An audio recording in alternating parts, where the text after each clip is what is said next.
Alors, 3 bonnes raisons de ne pas travailler en vacances. Pourquoi c'est super important de ne pas travailler en vacances?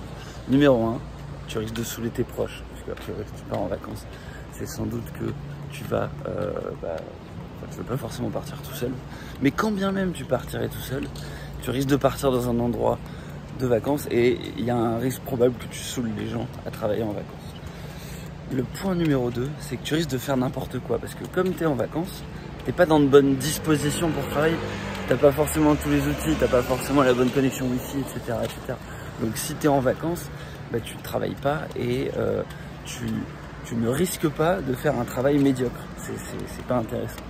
Et puis le point numéro 3, c'est que tu risques de rentrer énervé, c'est par rapport à toi, tu risques finalement de ne pas bénéficier de cette déconnexion, de ce temps qui t'est donné pour te reposer, et donc c'est dommage de faire ça.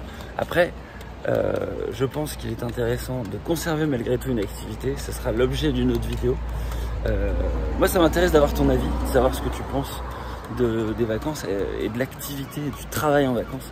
Est-ce que tu penses que c'est une bonne idée de travailler en vacances? Après parfois on n'a pas forcément le choix, on peut être obligé de travailler en vacances. Ça peut être aussi une bonne idée de vidéo. Pourquoi est-ce qu'on devrait, quelles sont les conditions qui font qu'on est obligé de travailler en vacances et dans quel cas c'est intéressant de le faire malgré tout. Voilà. Donc écoute, n'hésite pas à me donner ton avis en commentaire, ça m'intéresse de pouvoir te lire et puis te répondre. Et puis voilà, moi je vais continuer ma balade sur cette jolie plage de La Ciotat. Allez, à toutes, ciao.